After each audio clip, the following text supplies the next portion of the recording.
There are two covers that we're going to take off to look inside the Ariens. The transmission case, of course, which we'll cover here in a little bit later. And then the first one we're going to cover is the area where the belts are. The belts run two things. This back belt here runs the transmission, and these two belts up front run the impeller and the auger system. So if you take a look, you'll see that everything is well designed in here. Everything is metal. There's no plastic pulleys or anything like that. All sealed ball bearings, so you don't have to worry about this ever wearing out in this area. Most of you probably won't need to replace these belts for many, many years. They're overrated nicely for the machine. As you can see, there's belt keepers here so that if they do get a little sloppy, they won't fall off on you, stuff like that. So I'm going to move this up a little bit here, and these two here are the tensioning pulleys, or idler pulleys, however you want to say it, and those are used to move the machine and to run the augers. So if you pull the back one, pull this one here, which is the front one, or the right handle, that puts tension on the belts, which runs the blower and the auger. The other one back here is the pulley for the transmission. If you put tension on that, it starts the transmission and lets you go forward or backwards. You set your speed with a handle on this hydro model. There's nothing to move on these, so they're just standard depth pulleys. One thing I like about it is, and this is pretty much true of all snowblowers, this area here, it does get wet inside. There's no reason to seal it up because these are good belts, good pulleys. Everything is all capable of handling any type of weather you may want to get. So moisture is not going to cause these belts to slip or anything like that. Ariens also uses all their cables are sheathed, coated cables. They all have ferrules on the end of them, a cast piece, so they slide on. You don't need to do any adjustments in here to set your belt tension. All your belt tensioning, I'll say that correctly, is done behind the machine with some springs and some threaded rods. It's real simple to adjust the tension on these belts that way. You really don't need to take the cover off. One of the biggest things to remember is if your transmission is not giving you the power that you want, in other words, you go into a snow pile and the machine stops, the wheels stop turning, probably this belt has stretched a little bit, and you want to tighten up your cable systems to make it so that it runs tighter. The cover on the Ariens is nice. Let me zoom this back out a little bit the other way. There's one bolt here that you don't need to take all the way out, and then there's another captive bolt on the other side of the plastic cover. So everything goes on and off real fast, real easy. Just a 3/8 inch socket or wrench, and you can quickly get in there to see what's going on. That's about it for the belt area, and next we'll go on and look inside the transmission. Alright, let's take a look at the inside of an Ariens Pro 28 Hydro RapidTrak. This is the 2018 version. Before we look inside the case itself, I want to show you a couple features about the machine that go along with what's inside the transmission. First off, that big long black rod there, that heavy duty rod, that's the transmission linkage up to the dash.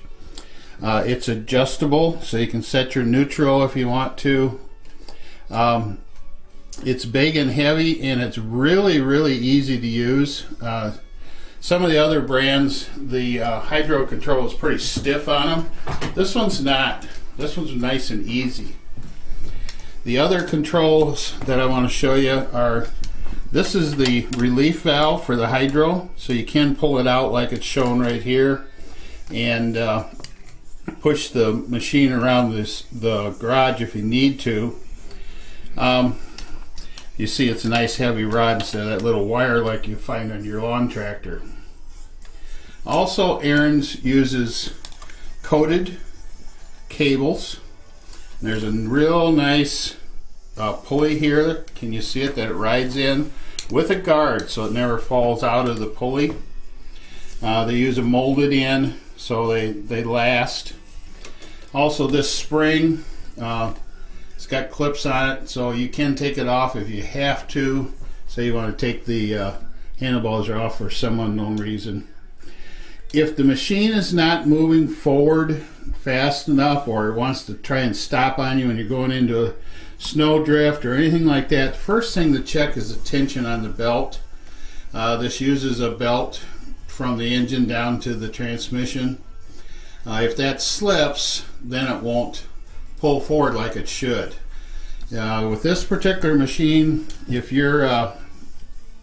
everything is working right, this will just tracks will just keep digging and digging and digging. You won't be able to stop it. So if you do, the first thing you would do then, if it doesn't act quite right, is you'd make an adjustment right here. When it's pressed down, it wants to be nice and tight. And you can see the spring expand there a little bit. If that is still loose when you pull your handle down, there's probably a good reason that it needs a little bit of adjustment. You may find this with all the snowblowers when you first get them. They may not be adjusted quite right. Don't be afraid to loosen this nut up and make this a little shorter to tighten them up. And all right, next step is I'll set up the camera here and get some lights inside, and we'll take a look inside. When you go to pull the cover off the bottom of your transmission on an Ariens, it's not a big job. There's usually 6 3/8 inch bolts that hold the cover on. Just remove those bolts and then slide the cover back up out of the machine. And this one's a little more complicated with the tracks. You have to remove the adjustment rod for the tracks to be able to get everything off of the snowblower. But generally with an Ariens, they're pretty easy to get in there and look or do any maintenance and inspections that you need to do. The transmission housings or cases, whatever you want to call them, on snowblowers are not watertight. Everything that's inside of the transmission case is designed to have some moisture on it and so on and so forth. It's just it doesn't make a whole lot of sense to make them waterproof because you have the belts coming off of the engine and down into the case, and any water that drips down in there, you want it to be able to run away. Typically with an Ariens machine, the way they're set up, the friction plate on the gear drive systems are vertical, so that if you do get any moisture inside of them, the moisture just spins right off and they don't give any issues at all. Other thing is, on a machine like this, these shafts here, there's nothing that slides on them, so it really doesn't matter if they get a little patina from rust. If you got a new snowblower, the first couple years you may see some rust develop on here, but over time that turns into a nice brown patina, and there's nothing wrong with that. Plain and simple, there's nothing wrong with that. Ariens is using sealed bearings now inside of all these. Today's bearings are much better than the old ones that had the rubber gaskets in them. these new polymers and stuff, the grease stays in the bearings, the moisture stays out of the bearings, so they last a long time. And let's see, what else, where am I going to start here on this machine? Let's talk about the gears just a little bit here.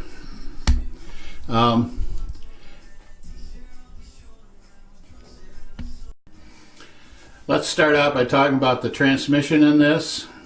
This is a heavy-duty hydro gear hydrostatic transmission that's designed specifically for snowblowers.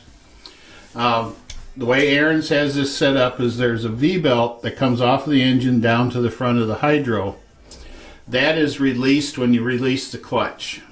So take your hands off of the machine, everything stops. There's no moving parts spinning around inside the transmission. And then the hydrostatic transmission itself, there's a rod that comes down. You saw the rod just before. There's a rod that comes down here to a lever that changes your forward and reverse speeds. It's built very well. It's designed for this commercial unit. This one, I don't have any knowledge of anyone ever having a problem with this particular transmission. Excuse me. There is a plastic cover over top of the transmission here. That's a belt guard for the belt, so that the belt stays on when there's no tension on it. The power comes off of the back, off the transmission itself, back here.